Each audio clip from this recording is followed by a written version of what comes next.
con nadie. Lenina arqueó las cejas, asombrada. Últimamente no me he encontrado muy bien, explicó Fanny. El doctor Wells me aconsejó tomar sucedáneo de embarazo. Pero si solo tienes 19 años. El primer sucedáneo de embarazo no es obligatorio hasta los 21. Ya lo sé, mujer.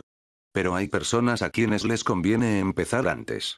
El doctor Wells me dijo que las morenas de pelvis ancha, como yo, deberían tomar el primer sucedáneo de embarazo a los 17. De modo que en realidad llevo 2 años de retraso y no de adelanto. Abrió la puerta de su armario y señaló la hilera de cajas y ampollas etiquetadas del primer estante. Jarabe de Corpus Luteum. Lenina leyó los nombres en voz alta. Ovarina fresca, garantizada. Fecha de caducidad. 1 de agosto de 632 df extracto de glándulas mamarias. Tómese 3 veces al día, antes de las comidas, con un poco de agua. Placentina. Inyectar 5 cc. Cada 3 días, intravenosa. Uy. Estremecióse Lenina. Con lo poco que me gustan las intravenosas. ¿Y a ti? Tampoco me gustan. Pero cuando son para nuestro bien. Fanny era una muchacha particularmente juiciosa. Nuestro Ford, o nuestro Freud, como, por alguna razón inescrutable, decidió llamarse él mismo cuando hablaba de temas psicológicos. Nuestro Freud fue el primero en revelar los terribles peligros de la vida familiar. El mundo estaba lleno de padres, y, por consiguiente, estaba lleno de miseria. Lleno de madres, y, por consiguiente, de todas las formas de perversión, desde el sadismo hasta la castidad. Lleno de hermanos, hermanas, tíos, tías, y, por ende, lleno de locura y de suicidios. Y sin embargo, entre los salvajes de Samoa, en ciertas islas de la costa de Nueva Guinea. El sol tropical relucía como miel caliente sobre los cuerpos desnudos de los chiquillos que retozaban promiscuamente entre las flores de hibisco. El hogar estaba en cualquiera de las 20 casas con tejado de hojas de palmera. En las Trovians, la concepción era obra de los espíritus ancestrales. Nadie había oído hablar jamás de padre. Los extremos se tocan, dijo el interventor. Por la sencilla razón de que fueron creados para tocarse. El doctor Wells dice que una cura de 3 meses a base de sucedáneo de embarazo mejorará mi salud durante los 3 o 4 años próximos. Espero que esté en lo cierto, dijo Lenina. Pero, Fanny, ¿de veras quieres decir que durante estos 3 meses se supone que no vas a? Oh, no, mujer. Solo durante 1 o 2 semanas, y nada más. Pasaré la noche en el club, jugando al bridge musical. Supongo que tú sí saldrás, ¿no? Lenina asintió con la cabeza. ¿Con quién? Con Henry Foster. ¿Otra vez? El rostro afable, un tanto lunar, de Fanny cobró una expresión de asombro dolido y reprobador. No me digas que todavía sales con Henry Foster. Madres y padres, hermanos y hermanas. Pero había también maridos, mujeres, amantes. Había también monogamia y romanticismo. Aunque probablemente ustedes ignoren lo que es todo esto, dijo Mustafa Mond. Los estudiantes asintieron. Familia, monogamia, romanticismo. Exclusivismo en todo una concentración del interés, una canalización del impulso y la energía. Cuando lo cierto es que todo el mundo pertenece a todo el mundo, concluyó el interventor, citando el proverbio hipnopédico. Los estudiantes volvieron a asentir, con énfasis, aprobando una afirmación que 62.000 repeticiones en la oscuridad les habían obligado a aceptar, no solo como cierta sino como axiomático, evidente, absolutamente indiscutible. Bueno, al fin y al cabo, protestó Lenina, solo hace unos 4 meses que salgo con Henry. Solo 4 meses. Me gusta. Y lo que es peor, prosiguió Fanny, señalándola con un dedo acusador, es que en todo este tiempo no ha habido en tu vida nadie, excepto Henry, ¿verdad? Lenina se sonrojó violentamente. Pero sus ojos y el tono de su voz siguieron desafiando a su amiga. No, nadie más, contestó, casi con truculencia. Y no veo por qué debería haber habido alguien más. Vaya. La niña no ve por qué. Repitió Fanny, como dirigiéndose a un invisible oyente situado detrás del hombro izquierdo de Lenina. Luego, cambiando bruscamente de tono, añadió. En serio. La verdad es que creo que deberías andar con cuidado. Está muy mal eso de seguir así con el mismo hombre. A los 40 o 45 años, todavía, pero, a tu edad, Lenina. No. No puede ser. Y sabes muy bien que el Dick se opone firmemente a todo lo que sea demasiado intenso o prolongado. Imaginen un tubo que encierra agua a presión. Los estudiantes se lo imaginaron. Practico en el mismo un solo agujero, dijo el interventor. ¡Qué hermoso chorro! Lo agujereó 20 veces. Brotaron 20 mezquinas fuentecitas. Hijo mío. Hijo mío. Madre. La locura es contagiosa. Amor mío, mi único amor, preciosa, preciosa. Madre, monogamia, romanticismo, la fuente brota muy alta. El chorro surge con furia, espumante. La necesidad tiene una sola salida.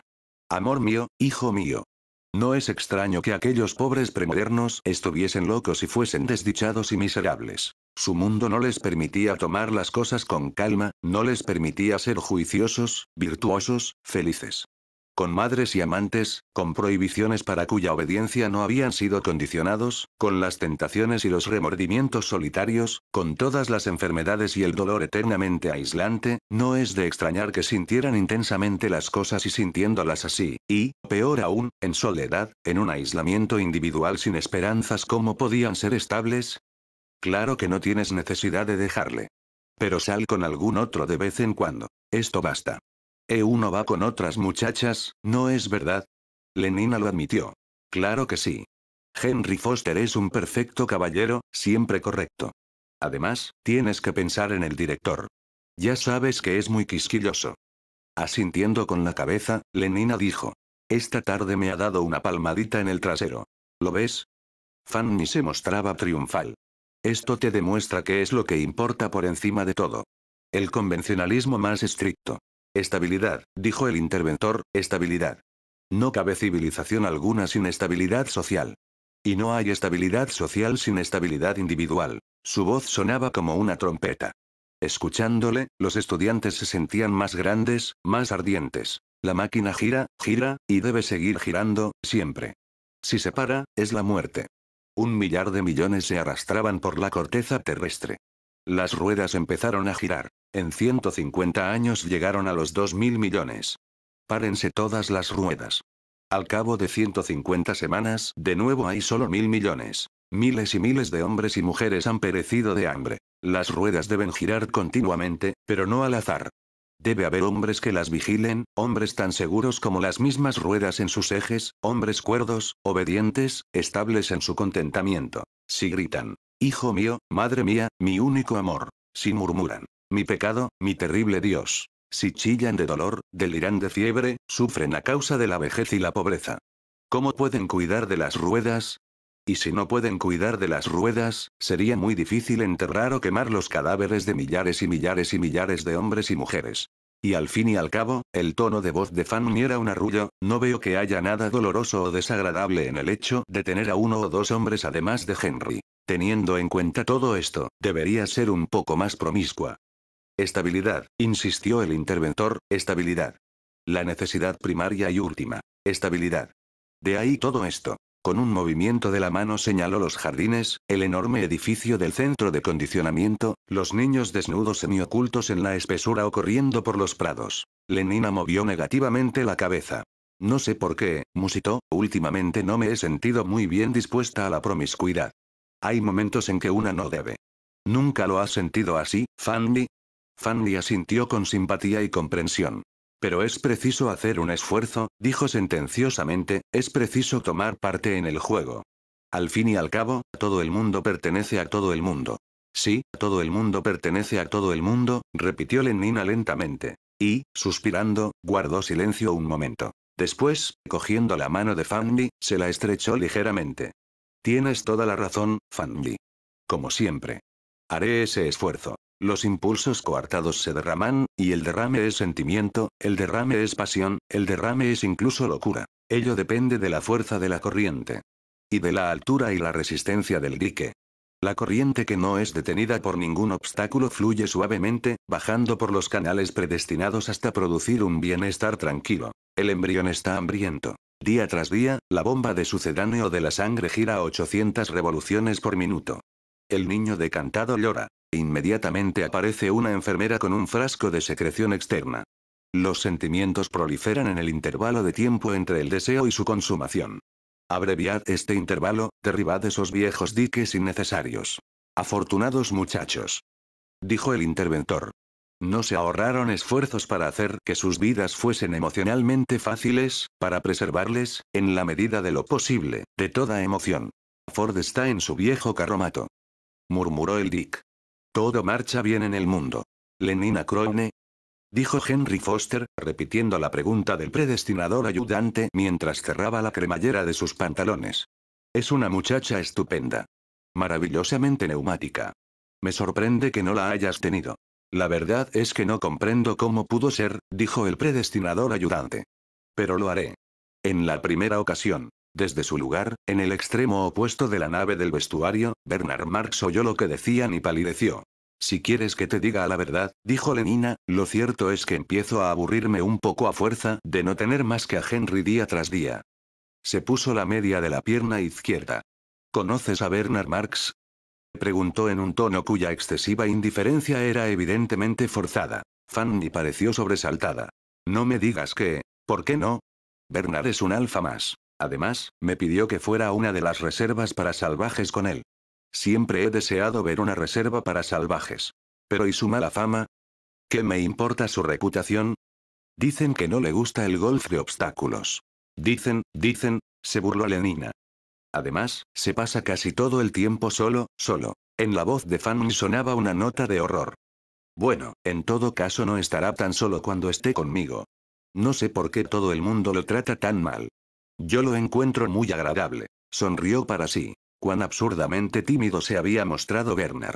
Asustado casi, como si ella fuese un interventor mundial y él un mecánico gama menos.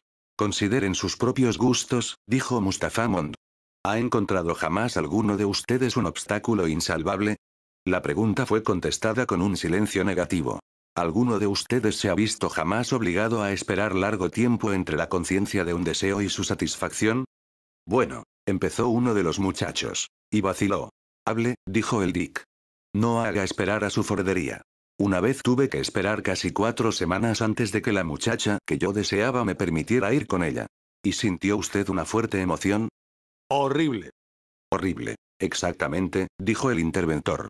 Nuestros antepasados eran tan estúpidos y cortos de miras que cuando aparecieron los primeros reformadores y ofrecieron librarles de estas horribles emociones, no quisieron ni escucharles. Hablan de ella como si fuese un trozo de carne. Bernard rechinó los dientes. La he probado, no la he probado. Como un cordero. La rebajan a la categoría de cordero, ni más ni menos. Ella dijo que lo pensaría y que me contestaría esta semana. Oh, Ford.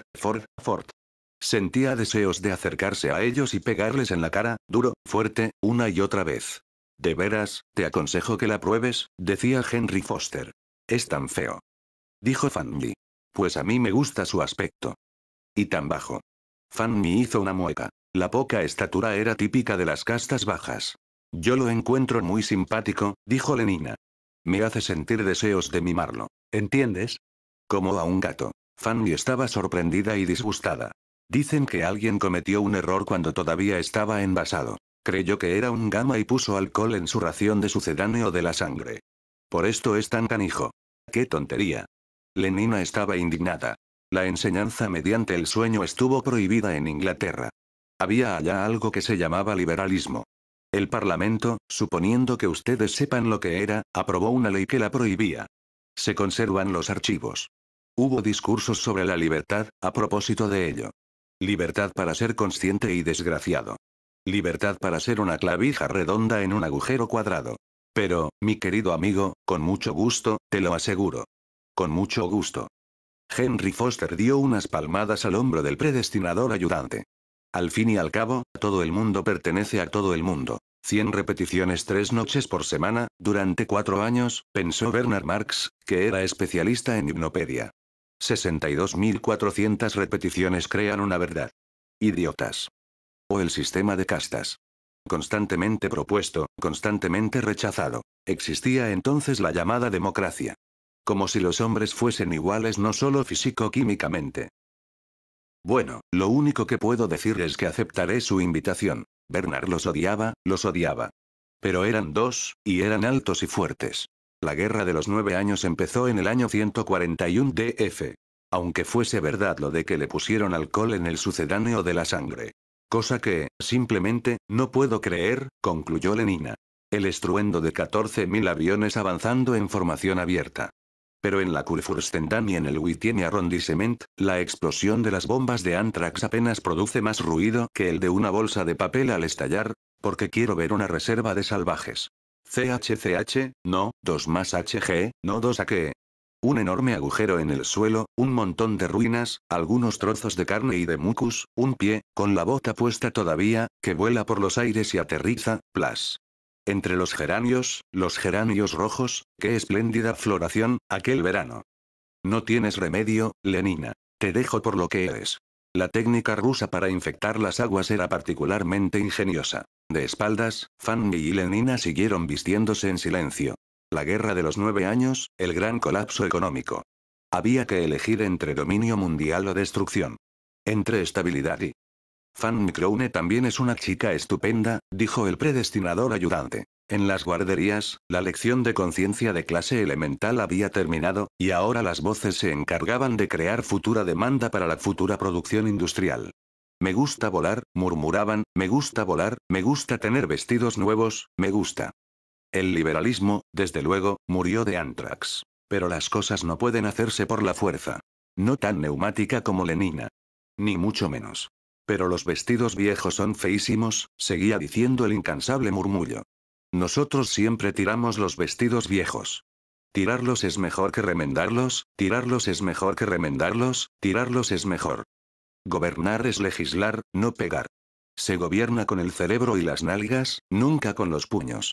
Por ejemplo, había la obligación de consumir, el consumo obligatorio. Bueno, ya estoy, dijo Lenina. Pero Fanny seguía muda y dándole la espalda. Hagamos las paces, querida Fanny. Todos los hombres, las mujeres y los niños eran obligados a consumir un tanto al año. En beneficio de la industria. El único resultado. Tirarlos es mejor que remendarlos. A más remiendos, menos dinero. A más remiendos, menos dinero. A más remiendos. Cualquier día, dijo Fanny, con énfasis dolorido, vas a meterte en un lío. La oposición consciente en gran escala. Cualquier cosa con tal de no consumir. Retorno a la naturaleza. Me gusta volar, me gusta volar. ¿Estoy bien? Preguntó Lenina. Llevaba una chaqueta de tela de acetato verde botella, con puños y cuello de viscosa verde. 800 partidarios de la vida sencilla fueron liquidados por las ametralladoras en Golders Green. Tirarlos es mejor que remendarlos, tirarlos es mejor que remendarlos. Luego se produjo la matanza del Museo Británico. 2000 fanáticos de la cultura gaseados con sulfuro de dicloretil. Un gorrito de jockey verde y blanco sombreaba los ojos de Lenina. Sus zapatos eran de un brillante color verde, y muy lustrosos. Al fin, dijo Mustafa Mond, los interventores comprendieron que el uso de la fuerza era inútil. Los métodos más lentos, pero infinitamente más seguros, de la ectogenesia, el condicionamiento neopavloviano y la hipnopedia. Y alrededor de la cintura, Lenina llevaba una cartuchera de sucedáneos de cuero verde, montada en plata, completamente llena, puesto que Lenina no era hermafrodita, de productos anticoncepcionales reglamentarios. Al fin se emplearon los descubrimientos de Pfitzner y Kawaguchi. Una propaganda intensiva contra la reproducción vivípara. ¿Perfecta?, gritó Fanny, entusiasmada. Nunca podía resistirse mucho rato al hechizo de Lenina. ¡Qué cinturón maltusiano tan mono! Coordinaba con una campaña contra el pasado. Con el cierre de los museos, la voladura de los monumentos históricos, afortunadamente la mayoría de ellos ya habían sido destruidos durante la Guerra de los 9 años. Con la supresión de todos los libros publicados antes del año 150 DF. No cesaré hasta conseguir uno igual, dijo Fanny. Había una cosa que llamaban pirámides, por ejemplo. Mi vieja bandolera de charol. Y un tipo llamado Shakespeare. Claro que ustedes no han oído hablar jamás de estas cosas. Es una auténtica desgracia, mi bandolera. Estas son las ventajas de una educación realmente científica. A más remiendos, menos dinero. A más remiendos, menos. La introducción del primer modelo T de nuestro Ford. Hace ya cerca de 3 meses que lo llevo. Fue elegida como fecha de iniciación de la nueva era. Tirarlos es mejor que remendarlos. Tirarlos es mejor. Había una cosa, como dije antes, llamada cristianismo. Tirarlos es mejor que remendarlos. La moral y la filosofía del subconsumo. Me gustan los vestidos nuevos, me gustan los vestidos nuevos, me gustan. Tan esenciales cuando había su producción. Pero en una época de máquinas y de la fijación del nitrógeno, eran un auténtico crimen contra la sociedad. Me lo regaló Henry Foster. Se cortó el remate a todas las cruces y quedaron convertidas en T. Había también una cosa llamada Dios. Es verdadera imitación de tafilete. Ahora tenemos el Estado mundial. Y las fiestas del día de Ford, y los cantos de la comunidad, y los servicios de solidaridad. Ford, cómo los odio. Pensaba Bernard Marx. Había otra cosa llamada cielo. Sin embargo, solían beber enormes cantidades de alcohol. Como carne. Exactamente lo mismo que si fuera carne. Habla una cosa llamada alma y otra llamada inmortalidad. Pregúntale a Henry dónde lo consiguió. Pero solían tomar morfina y cocaína. Y lo peor del caso es que ella es la primera en considerarse como simple carne. En el año 178 DF, se subvencionó a 2000 farmacólogos y bioquímicos. Parece malhumorado, dijo el predestinador ayudante, señalando a Bernard Marx. 6 años después se producía ya comercialmente la droga perfecta. Vamos a tirarle de la lengua. Eufórica, narcótica, agradablemente alucinante. ¿Estás melancólico, Marx? La palmada en la espalda lo sobresaltó. Levantó los ojos. Era aquel bruto de Henry Foster. Necesitas un gramo de soma. Todas las ventajas del cristianismo y del alcohol. Y ninguno de sus inconvenientes. Ford, me gustaría matarle. Pero no hizo más que decir, no, gracias, al tiempo que rechazaba el tubo de tabletas que le ofrecía. Uno puede tomarse unas vacaciones de la realidad siempre que se le antoje, y volver de las mismas sin siquiera un dolor de cabeza o una mitología. Tómalo, insistió Henry Foster, tómalo. La estabilidad quedó prácticamente asegurada. Un solo centímetro cúbico cura 10 sentimientos melancólicos, dijo el presidente ayudante, citando una frase de sabiduría hipnopérica. Solo faltaba conquistar la vejez. Al cuerno. Gritó Bernard Marx. ¡Qué picajoso! Hormonas gonadales, transfusión de sangre joven, sales de magnesio. Y recuerda que un gramo es mejor que un taco. Y los dos salieron, riendo. Todos los estigmas fisiológicos de la vejez han sido abolidos. Y con ellos, naturalmente. No se te olvide preguntarle lo del cinturón maltusiano, dijo Fanny. Y con ellos, naturalmente, todas las peculiaridades mentales del anciano. Los caracteres permanecen constantes a través de toda la vida. 2 vueltas de golf de obstáculos que terminar antes de que oscurezca. Tengo que darme prisa. Trabajo, juegos, a los 60 años nuestras fuerzas son exactamente las mismas que a los 17. En la antigüedad, los viejos solían renunciar, retirarse, entregarse a la religión, pasarse el tiempo leyendo, pensando. Idiotas, cerdos. Se decía Bernard Marx, mientras avanzaba por el pasillo en dirección al ascensor.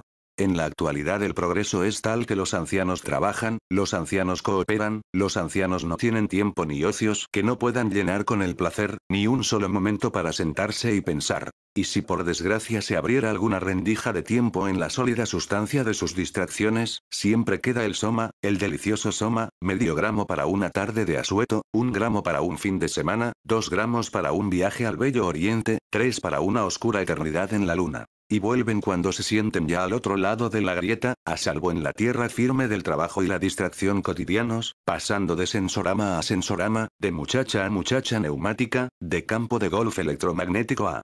Fuera, chiquilla. Gritó el Dick, enojado. Fuera, Peque. ¿No veis que el interventor está atareado? Id a hacer vuestros juegos eróticos a otra parte. Pobres chiquillos. Dijo el interventor. Lenta, majestuosamente, con un débil zumbido de maquinaria, los trenes seguían avanzando, a razón de 333 milímetros por hora. En la rojiza oscuridad centelleaban innumerables rubíes. Capítulo 4. El ascensor estaba lleno de hombres procedentes de los vestuarios alfa, y la entrada de Lenina provocó muchas sonrisas y cabezadas amistosas. Lenina era una chica muy popular, y, en una u otra ocasión, había pasado alguna noche con casi todos ellos. Buenos muchachos, pensaba Lenina Crone, al tiempo que correspondía a sus saludos. Encantadores. Sin embargo, hubiese preferido que George Etzel no tuviera las orejas tan grandes. Quizá le habían administrado una gota de más de paratiroides en el metro 328. Y mirando a Benito Ober no podía menos de recordar que era demasiado peludo cuando se quitó la ropa. Al volverse, con los ojos un tanto entristecidos por el recuerdo de la rizada negrura de Benito, vio en un rincón el cuerpecillo canijo y el rostro melancólico de Bernard Marx.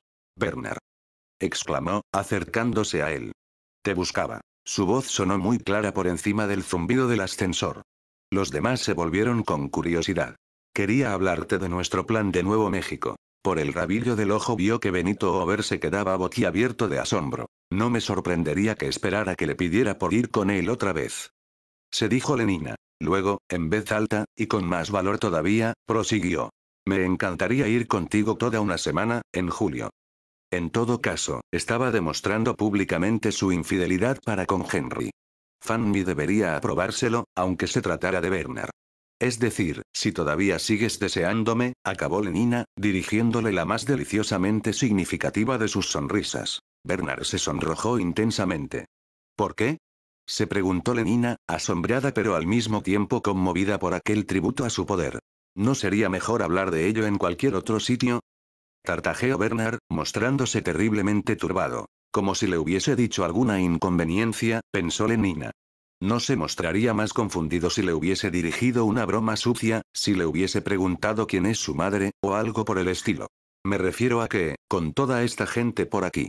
La carcajada de Lenina fue franca y totalmente ingenua. «Qué divertido eres», dijo. Y de veras lo encontraba divertido. Espero que cuando menos me avises con una semana de antelación, prosiguió en otro tono. Supongo que tomaremos el cohete azul del Pacífico. ¿Despega de la torre de Charing-T? ¿O de Amstead? Antes de que Bernard pudiera contestar, el ascensor se detuvo. Azotea. Gritó una voz estridente. El ascensorista era una criatura simiesca, que lucía la túnica negra de un semientan epsilon menos. Azotea. El ascensorista abrió las puertas de par en par. La cálida gloria de la luz de la tarde le sobresaltó y le obligó a parpadear. «Oh, azotea», repitió, como en éxtasis. Era como si, súbita y alegremente, hubiese despertado de un sombrío y anonadante sopor. Azotea. Con una especie de perruna y expectante adoración, levantó la cara para sonreír a sus pasajeros. Entonces sonó un timbre, y desde el techo del ascensor un altavoz empezó, muy suave, pero imperiosamente a la vez, a dictar órdenes. «Baja», dijo. «Baja. Planta 18ª. Baja, baja. Planta 18ª. Baja, va». El ascensorista cerró de golpe las puertas, pulsó un botón e inmediatamente se sumergió de nuevo en la luz crepuscular del ascensor. La luz crepuscular de su habitual estupor. En la azotea reinaban la luz y el calor. La tarde veraniega vibraba al paso de los helicópteros que cruzaban los aires. Y el ronroneo más grave de los cohetes aéreos que pasaban veloces, invisibles, a través del cielo brillante, era como una caricia en el aire suave. Bernard Marx hizo una aspiración profunda. Levantó los ojos al cielo, miró luego hacia el horizonte azul y finalmente al rostro de Lenina. ¡Qué hermoso! Su voz temblaba ligeramente. «Un tiempo perfecto para el golf de obstáculos», contestó Lenina. «Y ahora, tengo que irme corriendo, Bernard. Henry se enfada si le hago esperar. Avísame la fecha con tiempo». Y, agitando la mano, Lenina cruzó corriendo la espaciosa azotea en dirección a los cobertizos. Bernard se quedó mirando el guiño fugitivo de las medias blancas, las atezadas rodillas que se doblaban en la carrera con vivacidad, una y otra vez, y la suave ondulación de los ajustados cortos pantalones de pana bajo la chaqueta verde botella. En su rostro aparecía una expresión dolorida. «Estupenda chica», dijo una voz fuerte y alegre detrás de él. Bernard se sobresaltó y se volvió en redondo. El rostro regordete y rojo de Benito Oberle miraba sonriendo, desde arriba, sonriendo con manifiesta cordialidad. Todo el mundo sabía que Benito tenía muy buen carácter. La gente decía de él que hubiese podido pasar toda la vida sin tocar para nada el soma. La malicia y los malos humores de los cuales los demás debían tomarse vacaciones nunca lo afligieron. Para Benito, la realidad era siempre alegre y sonriente. Y neumática, además. ¿Y cómo? Luego, en otro tono, prosiguió. Pero diría que estás un poco melancólico. Lo que tú necesitas es un gramo de soma. Hurgando en el bolsillo derecho de sus pantalones, Benito sacó un frasquito. Un solo centímetro cúbico cura 10 pensam, pero, Bernard, súbitamente, había dado media vuelta y se había marchado corriendo. Benito se quedó mirándolo. ¿Qué demonios le pasa a ese tipo?, se preguntó, y, moviendo la cabeza, decidió que lo que contaban de que alguien había introducido alcohol en el sucedáneo de la sangre del muchacho debía ser cierto. Le afectó el cerebro, supongo. Volvió a guardarse el frasco de soma, y sacando un paquete de goma de mascar a base de hormona sexual, se llevó una pastilla a la boca y, masticando, se dirigió hacia los cobertizos. Henry Foster ya había sacado su aparato del cobertizo, y, cuando Lenina llegó, estaba sentado en la cabina de piloto, esperando. 4 minutos de retraso, fue todo lo que dijo. Puso en marcha los motores y accionó los mandos del helicóptero. El aparato ascendió verticalmente en el aire. Henry aceleró. El zumbido de la hélice se agudizó, pasando del moscardón a la avispa, y de la avispa al mosquito. El velocímetro indicaba que ascendían a una velocidad de casi 2 kilómetros por minuto. Londres se empequeñecía a sus pies. En pocos segundos, los enormes edificios de tejados planos se convirtieron en un plantío de hongos geométricos entre el verdor de parques y jardines. En medio de ellos, un hongo de tallo alto, más esbelto, la torre de Charing T, que levantaba hacia el cielo un disco de reluciente cemento armado. Como vagos torsos de fabulosos atletas, enormes nubes canosas flotaban en el cielo azul, por encima de sus cabezas. De una de ellas salió de pronto un pequeño insecto escarlata, que caía zumbando. Ahí está el cohete rojo, dijo Henry, que llega de Nueva York. Lleva 7 minutos de retraso, agregó. Es escandalosa la falta de puntualidad de esos servicios atlánticos. Retiró el pie del acelerador. El zumbido de las palas situadas encima de sus cabezas descendió una octava y media, volviendo a pasar de la abeja al moscardón, y sucesivamente al abejorro, al escarabajo volador y al ciervo volante. El movimiento ascensional del aparato se redujo. Un momento después se hallaban inmóviles, suspendidos en el aire. Henry movió una palanca y sonó un chasquido. Lentamente al principio, después cada vez más deprisa hasta que se formó una niebla circular ante sus ojos, la hélice situada delante de ellos empezó a girar. El viento producido por la velocidad horizontal silbaba cada vez más agudamente en los estays. Henry no apartaba los ojos del contador de revoluciones. Cuando la aguja alcanzó la señal de los 1200, detuvo la hélice del helicóptero.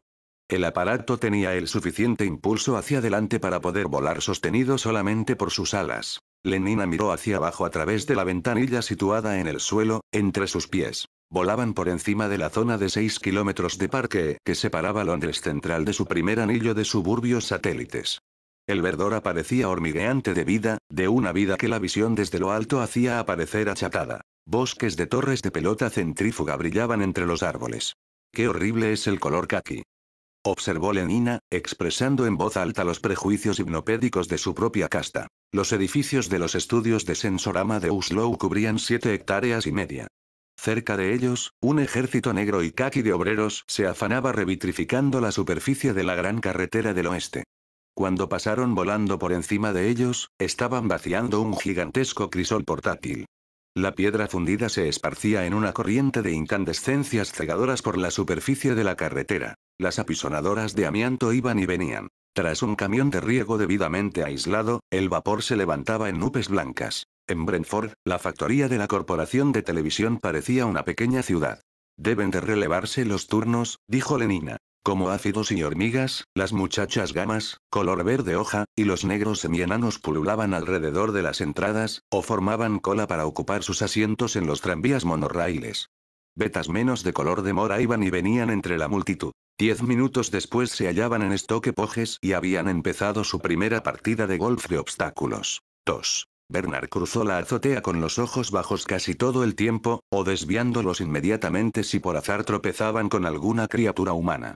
Era como un hombre perseguido, pero perseguido por enemigos que no deseaba ver, porque sabía que los vería todavía más hostiles de lo que había supuesto, lo que le haría sentirse más culpable y más irremediablemente solo. Ese antipático de Benito Over. Y, sin embargo, el muchacho no había tenido mala intención. Lo cual, en cierta manera, empeoraba aún más las cosas. Los que le querían bien se comportaban lo mismo que los que se querían mal. Hasta Lenina le hacía sufrir. Bernard recordaba aquellas semanas de tímida indecisión, durante las cuales había esperado, deseado o desesperado de tener jamás el valor suficiente para declarársele. ¿Se atrevería a correr el riesgo de ser humillado por una negativa despectiva? Pero si Lenina le decía que sí, qué éxtasis el suyo. Bien, ahora Lenina ya le había dado el sí, y, sin embargo, Bernard seguía sintiéndose desdichado porque Lenina había juzgado que aquella tarde era estupenda para jugar al golf de obstáculos, porque se había alejado corriendo para reunirse con Henry Foster, porque lo había considerado a él divertido por el hecho de no querer discutir sus asuntos más íntimos en público. En suma, desdichado porque Lenina se había comportado como cualquier muchacha inglesa sana y virtuosa debía comportarse, y no de otra manera anormal. Bernard abrió la puerta de su cobertizo y llamó a una pareja de ociosos ayudantes deltamenos para que sacaran su aparato de la azotea. El personal de los cobertizos pertenecía a un mismo grupo Bokanowski, y los hombres eran mellizos, igualmente bajos, morenos y feos. Bernard les dio las órdenes pertinentes en el tono áspero, arrogante y hasta ofensivo de quien no se siente demasiado seguro de su superioridad. Para Bernard, tener tratos con miembros de castas inferiores, resultaba siempre una experiencia sumamente dolorosa. Por la causa que fuera, y las murmuraciones acerca de la mezcla de alcohol en su dosis de sucedáneo de sangre probablemente eran ciertas, porque un accidente siempre es posible. El físico de Bernard apenas era un poco mejor que el del promedio de gamas. Era 8 centímetros más bajo que el patrón alfa, y proporcionalmente menos corpulento. El contacto con los miembros de las castas inferiores le recordaba siempre dolorosamente su insuficiencia física. Yo soy yo, y desearía no serlo. La conciencia que tenía de sí mismo era muy aguda y dolorosa. Cada vez que se descubría a sí mismo mirando horizontalmente y no de arriba abajo a la cara de un delta, se sentía humillado. ¿Le trataría a aquel ser con el respeto debido a su casta? La incógnita lo atormentaba. No sin razón. Porque los gamas, los deltas y los epsilones habían sido condicionados de modo que asociaran la masa corporal con la superioridad social. De hecho, un débil prejuicio hipnopédico en favor de las personas voluminosas era universal. De ahí las risas de las mujeres a las cuales hacía proposiciones, y las bromas de sus iguales entre los hombres. Las burlas le hacían sentirse como un forastero. Y, sintiéndose como un forastero, se comportaba como tal, cosa que aumentaba el desprecio y la hostilidad que suscitaban sus defectos físicos. Lo cual, a su vez, acrecentaba su sensación de soledad y extranjería.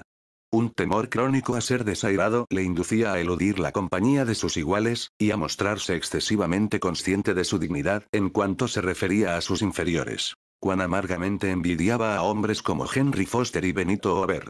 Perezosamente, así se lo pareció a él, y a regañadientes, los mellizos sacaron su avión a la azotea. «Deprisa», dijo Bernard, irritado. Uno de los dos hombres lo miró.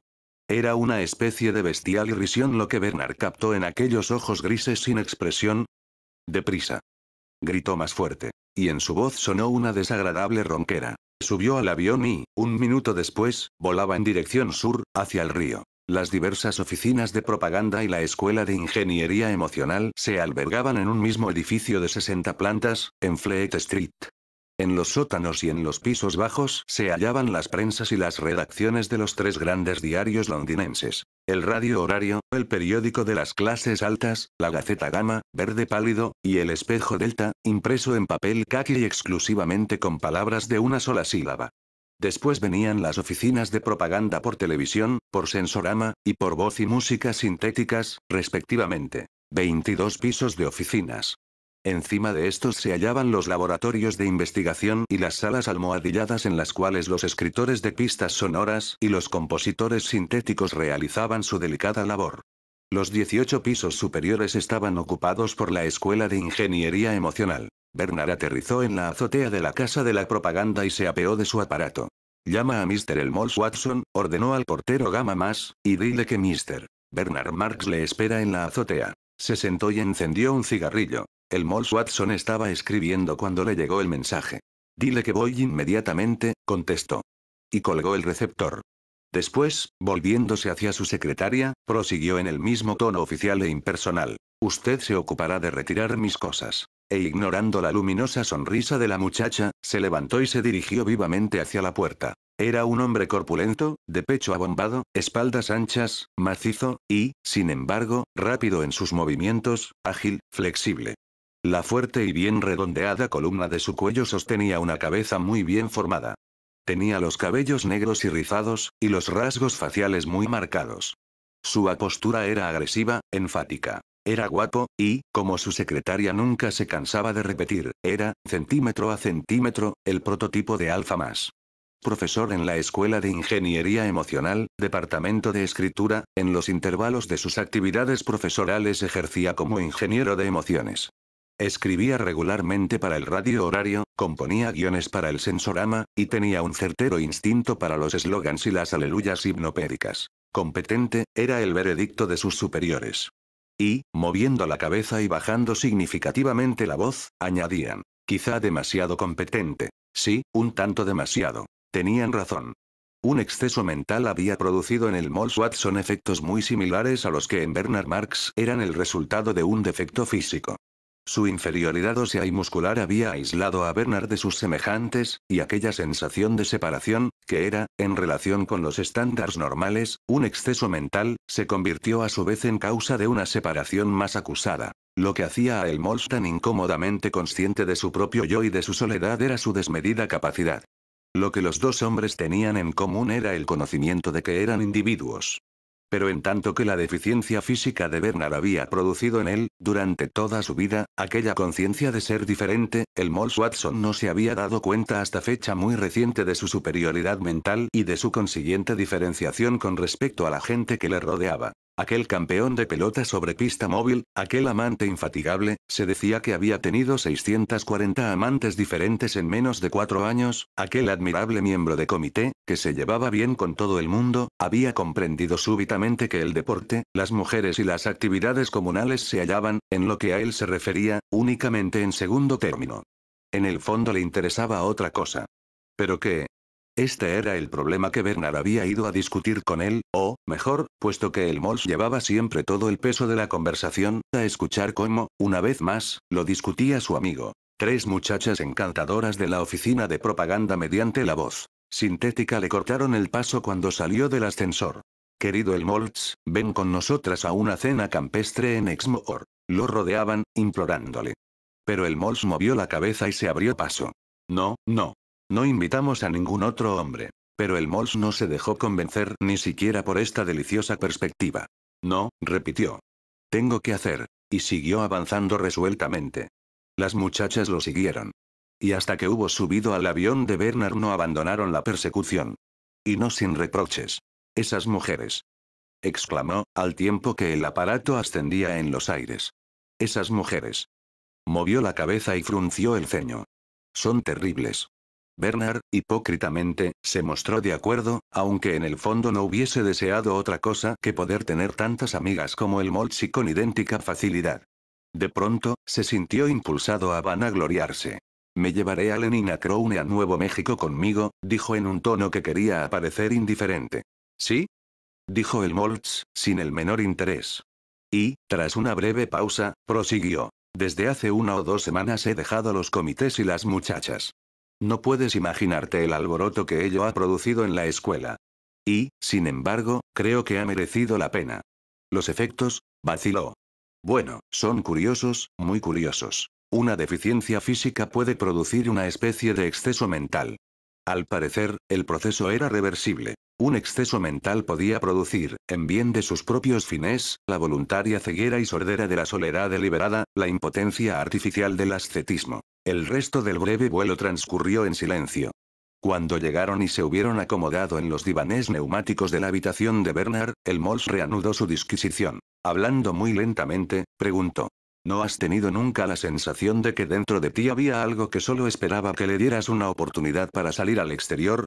Una especie de energía adicional que no empleas, como el agua que se desploma por una cascada en lugar de caer a través de las turbinas. Y miró a Bernard interrogadoramente. ¿Te refieres a todas las emociones que uno podría sentir si las cosas fuesen de otro modo? El Mols movió la cabeza. No es esto exactamente. Me refiero a un sentimiento extraño que experimento de vez en cuando, el sentimiento de que tengo algo importante que decir y de que estoy capacitado para decirlo. Solo que no sé de qué se trata y no puedo emplear mi capacidad. Si hubiese alguna otra manera de escribir, o alguna otra cosa sobre la cual escribir, guardó silencio unos instantes, y, al fin, prosiguió. Soy muy experto en la creación de frases. Encuentro esa clase de palabras que le hacen saltar a uno como si se hubiese sentado en un alfiler, que parecen nuevas y excitantes aun cuando se refieran a algo que es hipnopédicamente obvio. Pero esto no me basta. No basta que las frases sean buenas. También debe ser bueno lo que se hace con ellas. Pero lo que tú escribes es útil, el Moltz. Para lo que está destinado, sí. Se encogió de hombros el Moltz. Pero su destino, es tan poco trascendente. No son cosas importantes. Y yo tengo la sensación de que podría hacer algo mucho más importante. Sí, y más intenso, más violento. Pero, ¿qué? ¿Qué se puede decir, que sea más importante? ¿Y cómo se puede ser violento tratando de las cosas que esperan que uno escriba? Las palabras pueden ser como los rayos X, si se emplean adecuadamente. Pasan a través de todo. Las lees y te traspasan. Esta es una de las cosas que intento enseñar a mis alumnos, a escribir de manera penetrante. Pero, ¿de qué sirve que te penetre un artículo sobre un canto de comunidad, o la última mejora en los órganos de perfumes? Además, es posible hacer que las palabras sean penetrantes como los rayos X, más potentes cuando se escribe acerca de cosas como estas. ¿Cabe decir algo acerca de nada? A fin de cuentas, este es el problema. Silencio. Dijo Bernard. Creo que hay alguien en la puerta, susurró. El Mols se puso en pie, cruzó la estancia de puntillas, y con un movimiento rápido y brusco abrió la puerta de par en par. Naturalmente, no había nadie. Lo siento, dijo Bernard, sintiéndose en ridículo. Supongo que estoy un poco nervioso. Cuando la gente empieza a sospechar de uno, acabas por sospechar también de todos. Se pasó una mano por los ojos, suspiró y su voz se hizo quejumbroso. Se justificaba. Si supieras todo lo que he tenido que aguantar últimamente, dijo, casi llorando. Y la marea ascendente de su autocompasión era como si se hubiese derrumbado la presa de un embalse. Si lo supieras. El Mols le escuchaba con cierta sensación de incomodidad. Pobrecillo Bernard. Se dijo. Pero al mismo tiempo se sentía avergonzado por su amigo. Bernard debía dar muestras de tener un poco más de orgullo. Capítulo V. 1. Hacia las 8 de la noche la luz empezó a disminuir. Los altavoces de la torre del edificio del club de Stoke Poges anunciaron con voz atenorada, más aguda de lo normal, en el hombre, el cierre de los campos de golf. Lenina y Henry abandonaron su partida y se dirigieron hacia el club. De las instalaciones del Trust de secreciones internas y externas llegaban los mugidos de los millares de animales que proporcionaban, con sus hormonas y su leche, la materia prima necesaria para la gran factoría de Farnham Royal. Un incesante zumbido de helicópteros llenaba el aire teñido de luz crepuscular. Cada 2 minutos y medio, un timbre y unos silbidos anunciaban la marcha de uno de los trenes monorraíles ligeros que llevaban a los jugadores de golf de casta inferior de vuelta a la metrópoli. Lenina y Henry subieron a su aparato y despegaron. A 250 metros de altura, Henry redujo las revoluciones de la hélice y permanecieron suspendidos durante 1 o 2 minutos sobre el paisaje que iba disipándose. El bosque de Buran Beeches se extendía como una gran laguna de oscuridad hacia la brillante ribera del firmamento occidental. Escarlatas en el horizonte, los restos de la puesta de sol palidecían, pasando por el color anaranjado, amarillo más arriba, y finalmente verde pálido, acuoso. Hacia el norte, más allá y por encima de los árboles, la fábrica de secreciones internas y externas resplandecía con un orgulloso brillo eléctrico que procedía de todas las ventanas de sus 20 plantas. Saliendo de la bóveda de cristal, un tren iluminado se lanzó al exterior. Siguiendo su rumbo sudeste a través de la oscura llanura, sus miradas fueron atraídas por los majestuosos edificios del crematorio de Slough. Con vistas a la seguridad de los aviones que circulaban de noche, sus 4 altas chimeneas aparecían totalmente iluminadas y coronadas con señales de peligro pintadas en color rojo. Eran un excelente mojón. ¿Por qué las chimeneas tienen esa especie de balcones alrededor? Preguntó Lenina. Recuperación del fósforo, explicó Henry telegráficamente. En su camino ascendente por la chimenea, los gases pasan por 4 tratamientos distintos. El P2 o 5 antes se perdía cada vez que había una cremación. Actualmente se recupera más del 98% del mismo. Más de 1,5 kilos por cada cadáver de adulto. En total, casi 400 toneladas de fósforo anuales, solo en Inglaterra. Henry hablaba con orgullo, gozando de aquel triunfo como si hubiese sido suyo propio. Es estupendo pensar que podemos seguir siendo socialmente útiles aún después de muertos. Que ayudamos al crecimiento de las plantas. Mientras tanto, Lenina había apartado la mirada y ahora la dirigía perpendicularmente a la estación del monorail. Sí, es estupendo, convino. Pero resulta curioso que los alfas y betas no hagan crecer más las plantas que esos asquerosos gamas, deltas y epsilones de aquí. Todos los hombres son físico-químicamente iguales, dijo Henry sentenciosamente. Además, hasta los epsilones ejecutan servicios indispensables. ¿Hasta los epsilones? Lenina recordó súbitamente una ocasión en que, siendo todavía una niña, en la escuela, se había despertado en plena noche y se había dado cuenta, por primera vez, del susurro que acosaba todos sus sueños. Volvió a ver el rayo de luz de luna, la hilera de camitas blancas. Oyó de nuevo la voz suave, suave, que decía, las palabras seguían presentes, no olvidadas, inolvidables después de tantas repeticiones nocturnas. Todo el mundo trabaja para todo el mundo. No podemos prescindir de nadie. Hasta los epsilones son útiles. No podíamos pasar sin los epsilones. Todo el mundo trabaja para todo el mundo. No podemos prescindir de nadie. Lenina recordaba su primera impresión de temor y de sorpresa. Sus reflexiones durante media hora de desvelo. Y después, bajo la influencia de aquellas repeticiones interminables, la gradual sedación de la mente, la suave aproximación del sueño. Supongo que a los epsilones no les importa ser epsilones, dijo en voz alta. Claro que no. Es imposible. Ellos no saben en qué consiste ser otra cosa. A nosotros sí nos importaría, naturalmente. Pero nosotros fuimos condicionados de otra manera. Además, partimos de una herencia diferente. Me alegro de no ser una epsilon, dijo Lenina, con acento de gran convicción.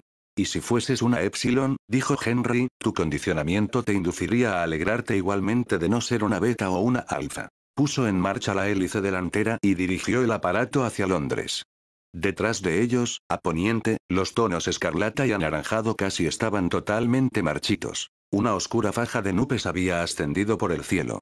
Cuando volaban por encima del crematorio, el aparato saltó hacia arriba, impulsado por la columna de aire caliente que surgía de las chimeneas, para volver a bajar bruscamente cuando penetró en la corriente de aire frío inmediata. Maravillosa montaña rusa. Exclamó Lenina riendo complácida. Pero el tono de Henry, por un momento, fue casi melancólico. ¿Sabes en qué consiste esta montaña rusa? Dijo. Es un ser humano que desaparece definitivamente. Esto era ese chorro de aire caliente. Sería curioso saber quién había sido, si hombre o mujer, alfa o epsilon. Suspiró, y después, con voz decididamente alegre, concluyó. En todo caso, de una cosa podemos estar seguros, fuese quien fuese, fue feliz en vida. Todo el mundo es feliz, actualmente.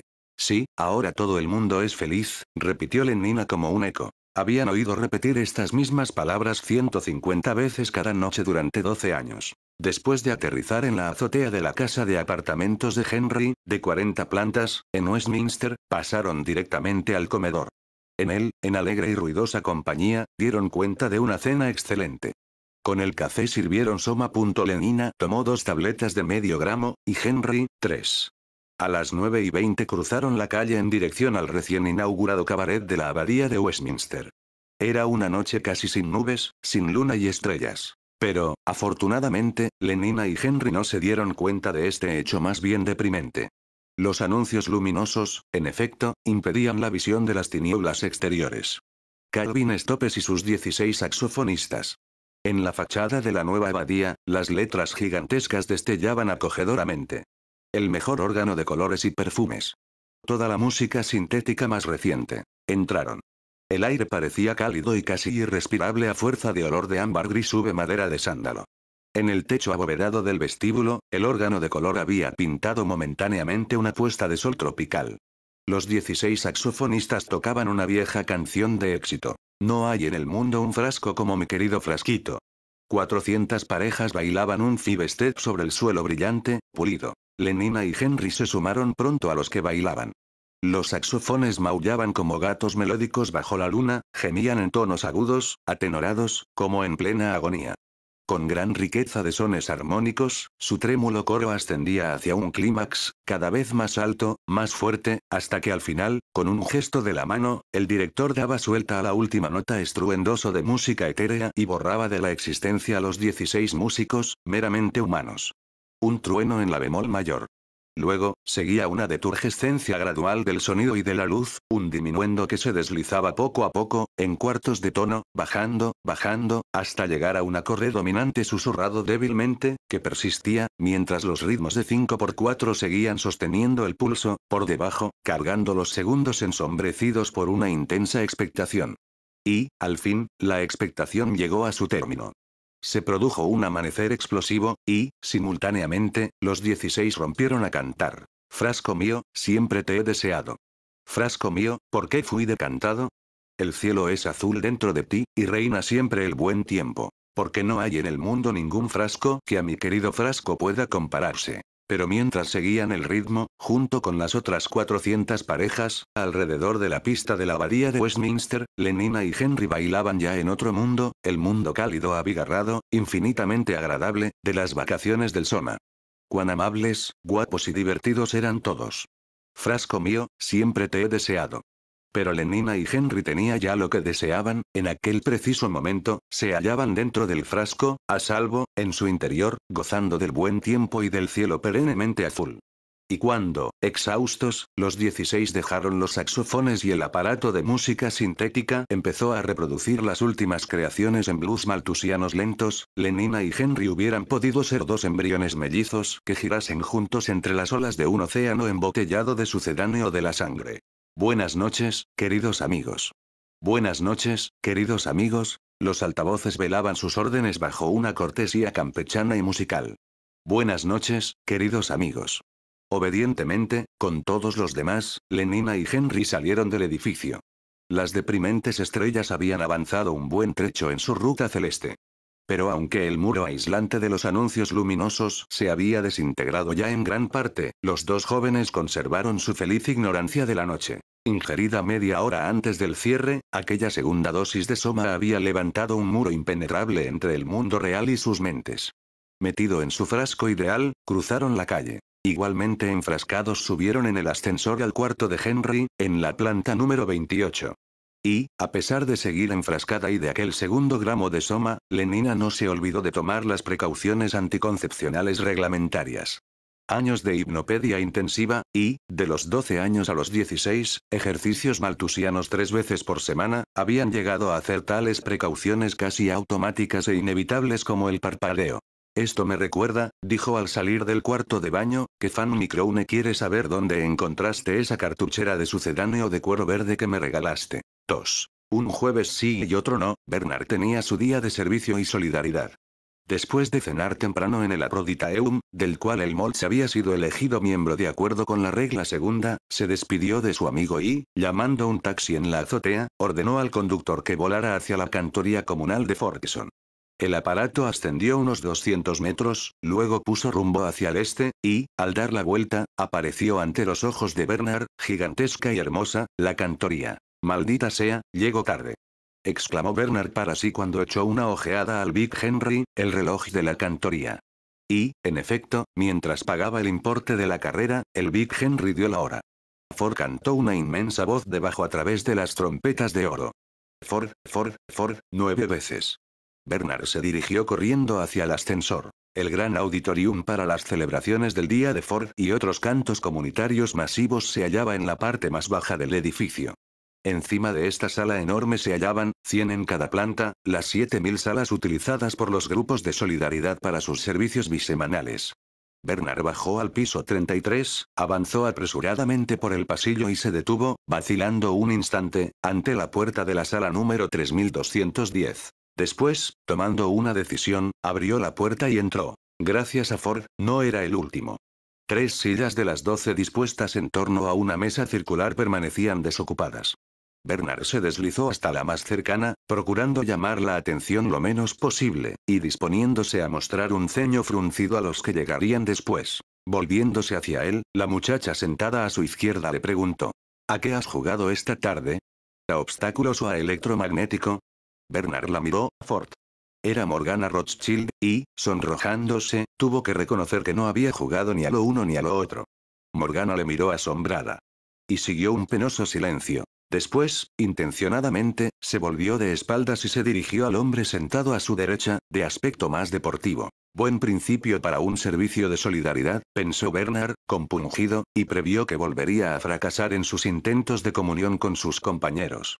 Si al menos se hubiese concedido tiempo para echar una ojeada a los reunidos, en lugar de deslizarse hasta la silla más próxima. Hubiera podido sentarse entre Fifi Bradlaugh y Joanna Diesel.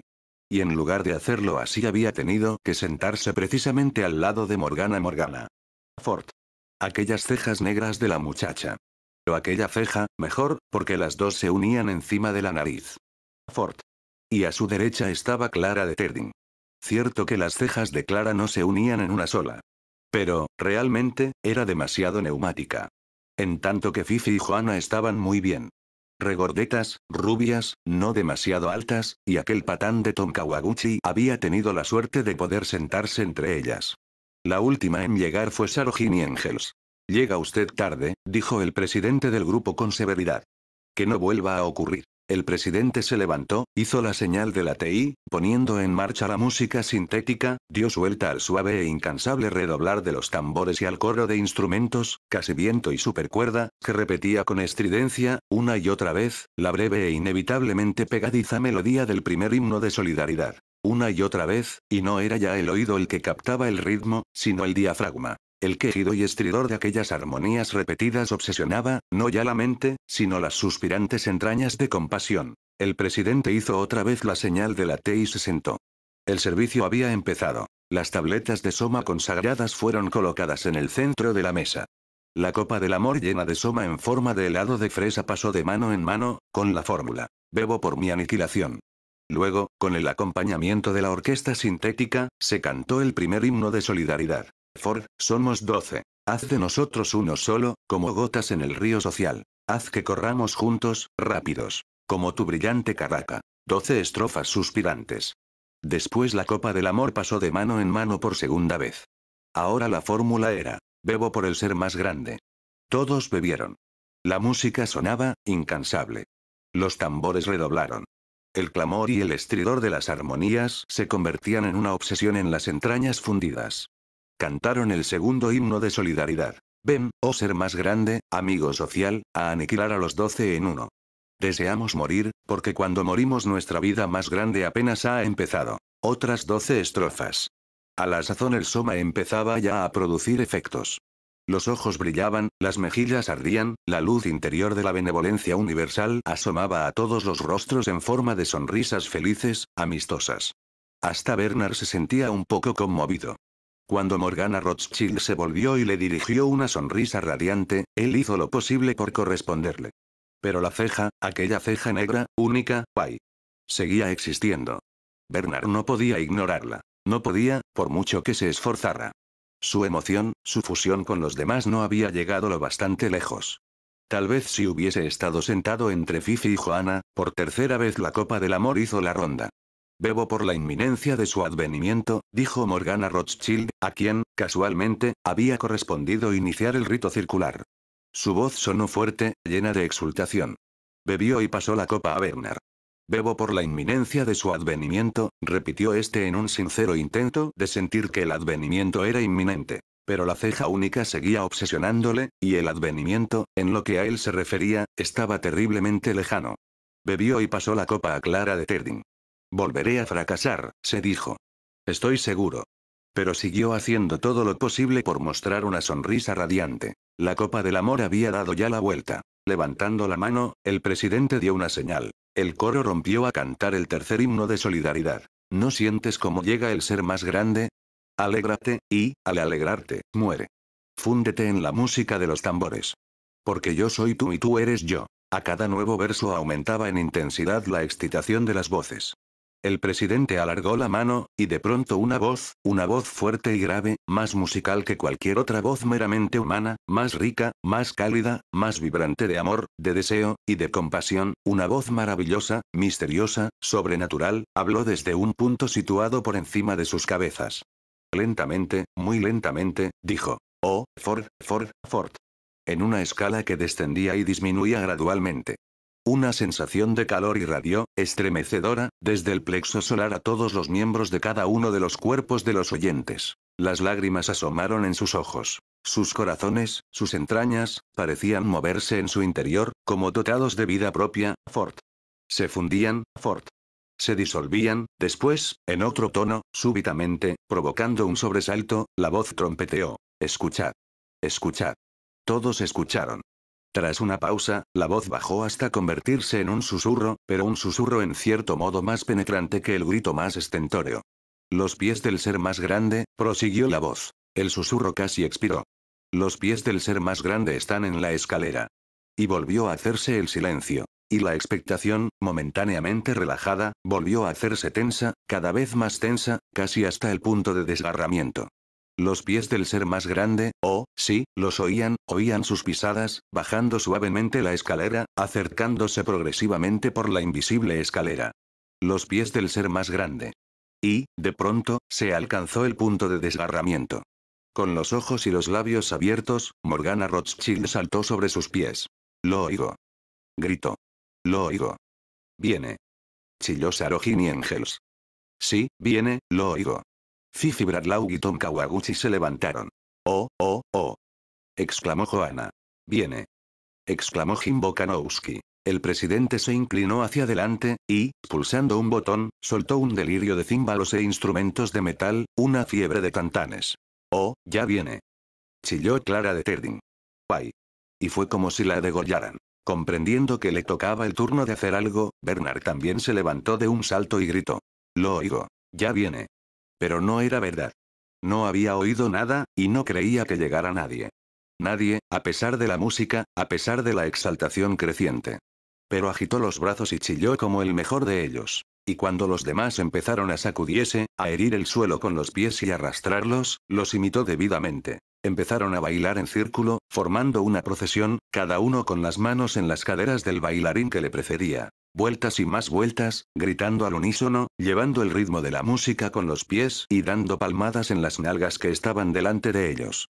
12 pares de manos palmeando, como una sola. 12 traseros resonando como uno solo. 12 como uno solo, 12 como uno solo. Lo oigo venir.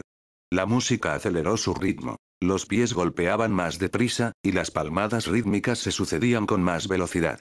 Y, de pronto, una voz de bajo sintético soltó como un trueno las palabras que anunciaban la próxima unión y la consumación final de la solidaridad, el advenimiento del 12 en uno, la encarnación del ser más grande. Orgía Porfía cantaba, mientras los tantanes seguían con su febril tabaleo. Orgía Porfía, Ford y diversión. Besad a las chicas y hacedlas uno. Los chicos a la una con las chicas en paz. La orgía Porfía libertad os da. Orgía Porfía, los bailarines recogieron el estribillo litúrgico.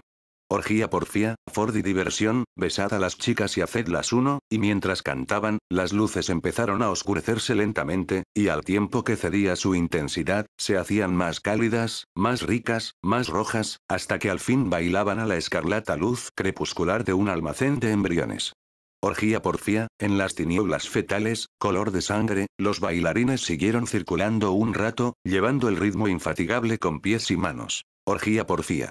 Después el círculo osciló, se rompió, y cayó desintegrado parcialmente en el anillo de divanes que rodeaban con círculos concéntricos, la mesa y sus sillas planetarias. Orgía Porfía, tiernamente, la grave voz arrullaba y zureaba. Y en el rojo crepúsculo era como si una enorme paloma negra se cerniese, benévola, por encima de los bailarines, ahora en posición supina o prona. Se hallaban de pie en la azotea. El Big Henry acababa de dar las 11. La noche era apacible y cálida. Fue maravilloso, ¿verdad? Dijo Fifi Bradlaugh. ¿Verdad que fue maravilloso? Miró a Bernard con expresión de éxtasis, pero de un éxtasis en el cual no había vestigios de agitación o excitación. Porque estar excitado es estar todavía insatisfecho. ¿No te pareció maravilloso? Insistió, mirando fijamente a la cara de Bernard con aquellos ojos que lucían con un brillo sobrenatural. Oh, sí, lo encontré maravilloso. Mintió Bernard. Y desvió la mirada. La visión de aquel rostro transfigurado era a la vez una acusación y un irónico recordatorio de su propio aislamiento. Bernard se sentía ahora tan desdichadamente aislado como cuando había empezado el servicio. Más aislado a causa de su vaciedad no llenada, de su saciedad mortal. Separado y fuera de la armonía, en tanto que los otros se fundían en el ser más grande. Maravilloso de verdad, repitió. Pero no podía dejar de pensar en la ceja de Morgana. Capítulo 6. Raro, raro, raro. Este era el veredicto de Lenina sobre Bernard Marx. Tan raro, que en el curso de las siguientes semanas se había preguntado más de una vez si no sería preferible cambiar de parecer en cuanto a lo de las vacaciones en Nuevo México, y marcharse al Polo Norte con Benito Ober. Lo malo era que Lenina ya conocía el Polo Norte. Había estado allá con George Hetzel el pasado verano, y, lo que era peor, lo había encontrado sumamente triste. Nada que hacer y el hotel sumamente anticuado. Sin televisión en los dormitorios, sin órgano de perfumes, solo con un poco de música sintética infecta, y nada más que 25 pistas móviles para los 200 huéspedes. No, decididamente no podría soportar otra visita al Polo Norte. Además, en América solo había estado una vez. Y en muy malas condiciones. Un simple fin de semana en Nueva York, en plan de economías. ¿Había ido con Jim Jaguar a Bibullao con Bokanowski Jones? Ya no se acordaba. En todo caso, no tenía la menor importancia. La perspectiva de volar de nuevo hacia el oeste, y por toda una semana, era muy atractiva. Además, pasarían al menos 3 días en una reserva para salvajes. En todo el centro solo media docena de personas habían estado en el interior de una reserva para salvajes. En su calidad de psicólogo alfabeta, Bernard era uno de los pocos hombres que ella conocía, que podía obtener permiso para ello. Para Lenina, era aquella una oportunidad única. Y, sin embargo, tan única era también la rareza de Bernard, que la muchacha había vacilado en aprovecharla, y hasta había pensado correr el riesgo de volver al Polo Norte con el simpático Benito. Cuando menos, Benito era normal. En tanto que Bernard. Le pusieron alcohol en el sucedáneo. Esta era la explicación de Fanny para toda excentricidad. Pero Henry, con quien, una noche, mientras estaban juntos en cama, Lenina había discutido apasionadamente su nuevo amante, Henry había comparado al pobre Bernard a un rinoceronte. Es imposible domesticar a un rinoceronte, había dicho Henry en su estilo breve y vigoroso.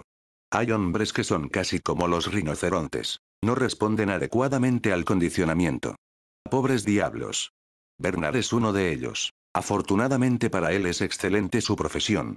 De lo contrario, el director lo hubiese expulsado.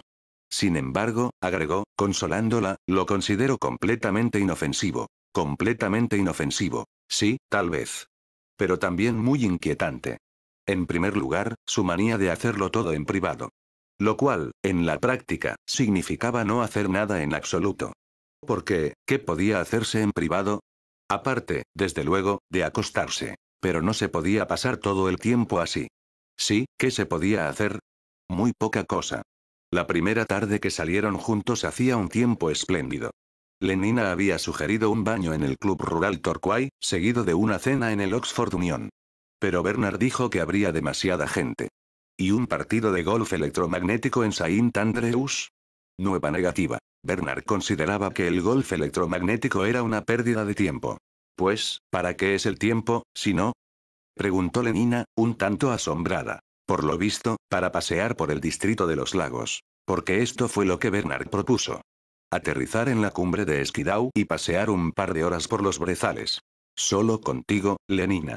Pero, Bernard, estaremos solos toda la noche. Bernard se sonrojó y desvió la mirada. Quiero decir solos para poder hablar, murmuró. ¿Hablar? ¿Pero de qué? Andar y hablar. Vaya extraña manera de pasar una tarde. Al fin Lenina lo convenció, muy a regañadientes, y volaron a Ámsterdam para presenciar los cuartos de final del campeonato femenino de lucha de pesos pesados. Con una multitud, rezongó Bernard. Como de costumbre. Permaneció obstinadamente sombrío toda la tarde. No quiso hablar con los amigos de Lenina, de los cuales se encontraron a docenas en el bar de helados de Soma, en los descansos. Y a pesar de su mal humor se negó rotundamente a aceptar el medio gramo de helado de fresa que Lenina le ofrecía con insistencia. Prefiero ser yo mismo, dijo Bernard. Yo y desdichado, antes que cualquier otro hijocundo. 1 gramo a tiempo ahorra 9, dijo Lenina, exhibiendo su sabiduría hipnopérica. Bernard apartó con impaciencia la copa que le ofrecía. Vamos, no pierdas los estribos, dijo Lenina. Recuerda que un solo centímetro cúbico cura 10 sentimientos melancólicos. Calla, por favor, de una vez. Gritó Bernard. Lenina se encogió de hombros. Siempre es mejor 1 gramo que un taco, concluyó con dignidad. Y se tomó el helado. Cruzando el canal, camino de vuelta, Bernard insistió en detener la hélice, impulsar y en permanecer suspendido sobre el mar, a unos 30 metros de las olas. El tiempo había empeorado. Se había levantado viento del sudoeste y el cielo aparecía nuboso. Mira, le ordenó Bernard. Lo encuentro horrible, dijo Lenina, apartándose de la ventanilla. La horrorizó el huidizo vacío de la noche, el oleaje negro, espumoso, del mar a sus pies, y la pálida faz de la luna, macilenta y triste entre las nubes en fuga. Pongamos la radio enseguida. Lenina alargó la mano hacia el botón de mando situado en el tablero del aparato y lo conectó al azar. El cielo es azul en tu interior, cantaban 16 voces trémulas, el tiempo es siempre. Luego un hipo, y el silencio. Bernard había cortado la corriente. Quiero poder mirar el mar en paz, dijo. Con este ruido espantoso ni siquiera se puede mirar. Pero sí es precioso. Yo no quiero mirar. Pues yo sí, insistió Bernard. Me hace sentirme como si, vaciló, buscando palabras para expresarse, como si fuese más yo, ¿me entiendes? Más yo mismo, y menos como una parte de algo más. No solo como una célula del cuerpo social. ¿Tú no lo sientes así, Lenina? Pero Lenina estaba llorando. Es horrible, repetía una y otra vez. ¿Cómo puedes hablar así? ¿Cómo puedes decir que no quieres ser una parte del cuerpo social? Al fin y al cabo, todo el mundo trabaja para todo el mundo. No podemos prescindir de nadie, hasta los epsilones. Sí, ya lo sé, dijo Bernard, burlonamente. Hasta los epsilones son útiles. Y yo también. Ojalá no lo fuera. Lenina se escandalizó ante aquella exclamación blasfema. Bernard protestó, dolida y asombrada.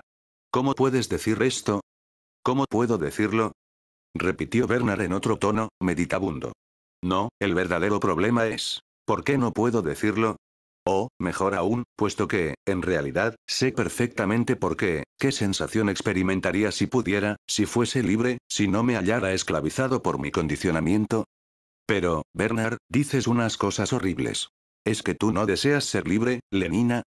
No sé qué quieres decir. Yo soy libre. Libre de divertirme cuanto quiera. Hoy día todo el mundo es feliz. Bernard rió.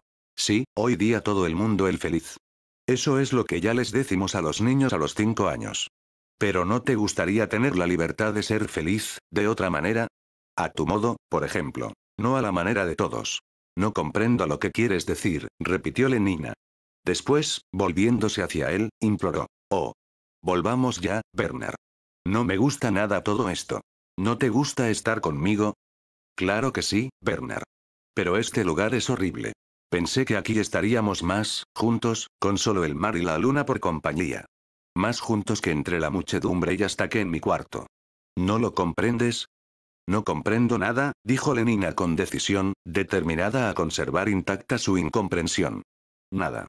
Y prosiguió en otro tono. Y lo que menos comprendo es por qué no tomas soma cuando se te ocurren esta clase de ideas.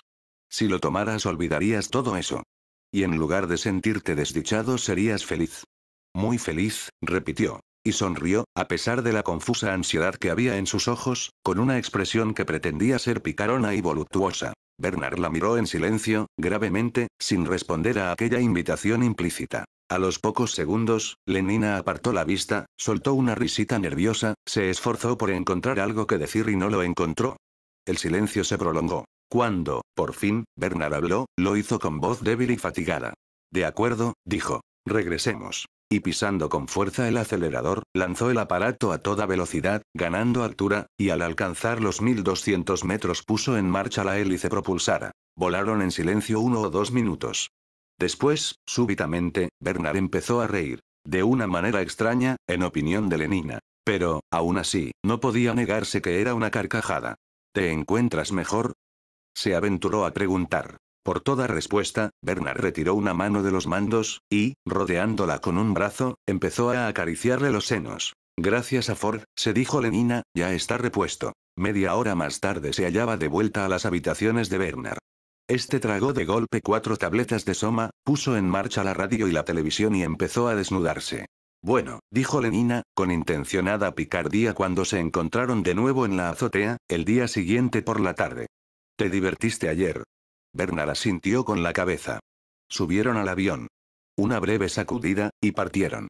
Todos dicen que soy muy neumática, dijo Lenina, meditativamente, dándose unas palmaditas en los muslos. Muchísimo. Pero en los ojos de Bernard había una expresión dolida. Como carne, pensaba. Lenina lo miró con cierta ansiedad. Pero no me encuentras demasiado llenita, ¿verdad? Bernard negó con la cabeza. Exactamente igual que carne. ¿Me encuentras al punto? Otra afirmación muda de Bernard. ¿En todos los aspectos?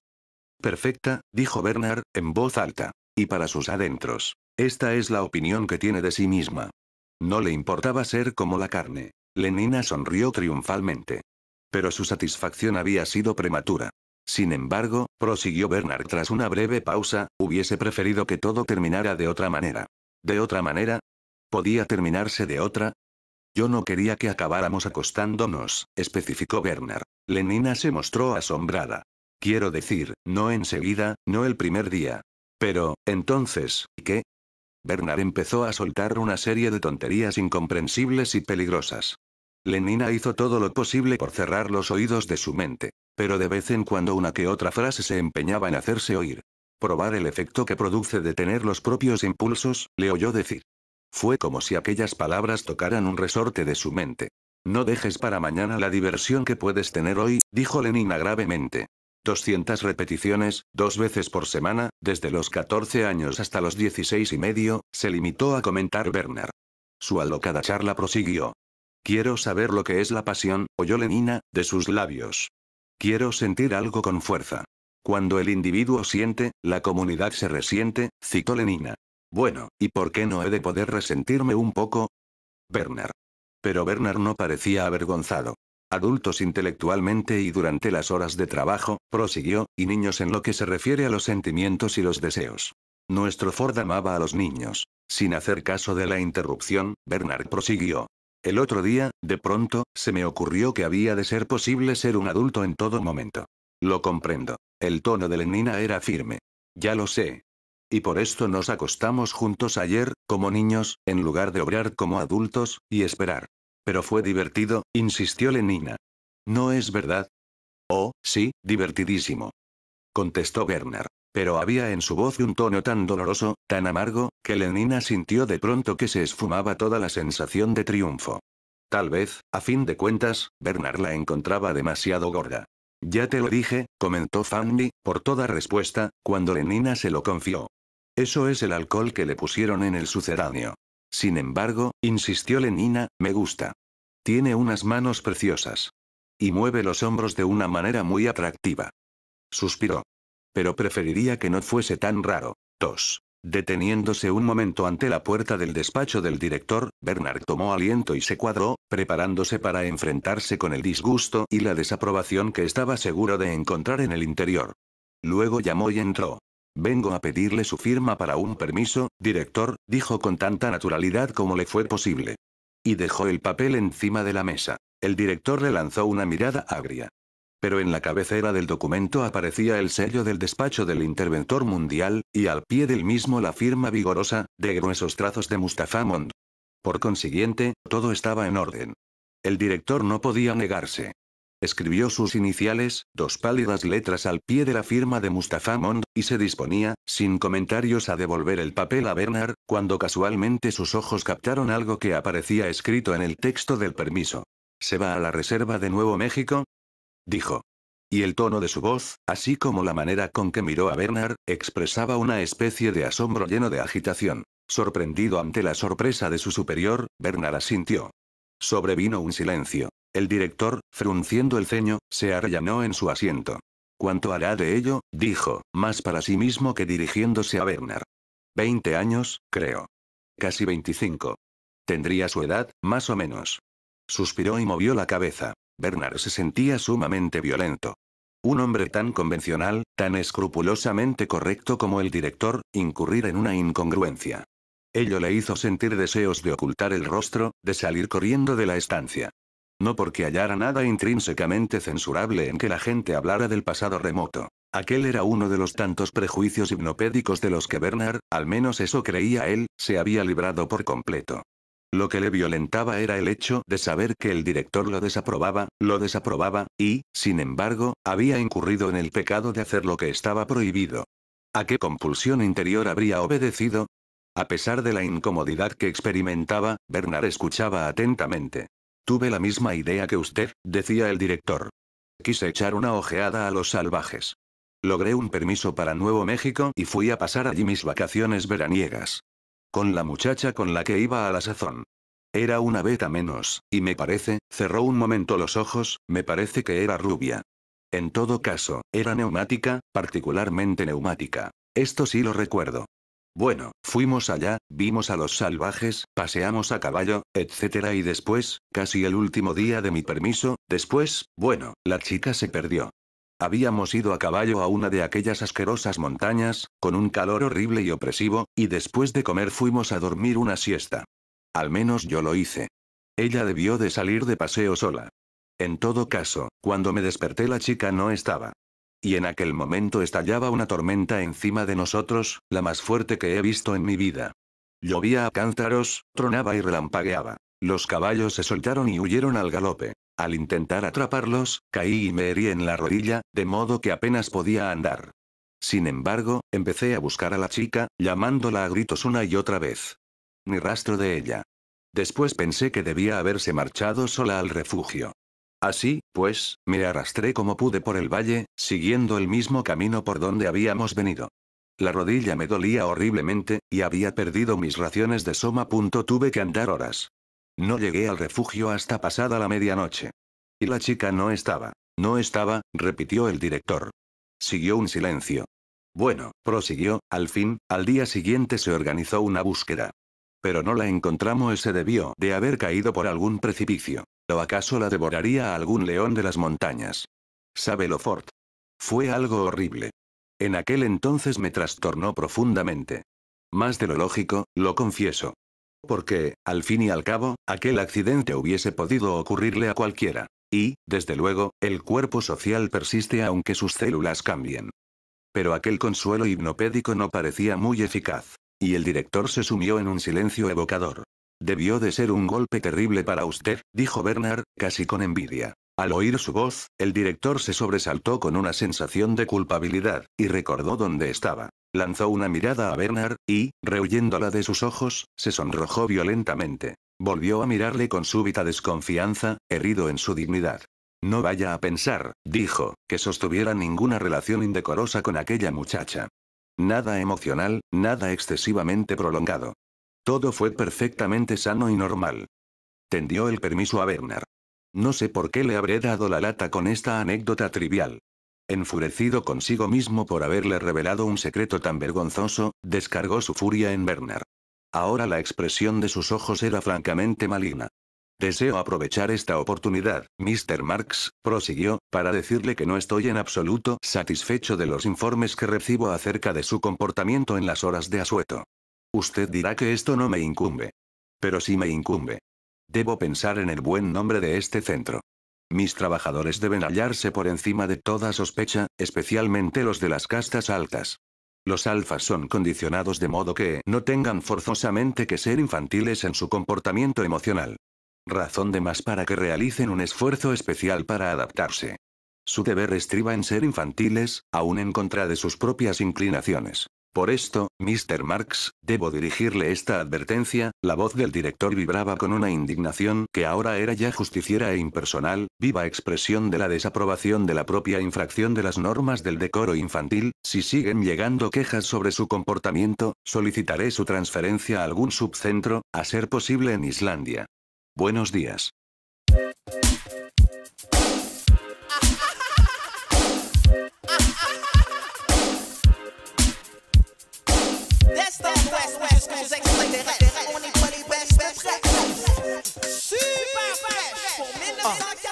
Yo, bienvenue sur ce magnifique groove là.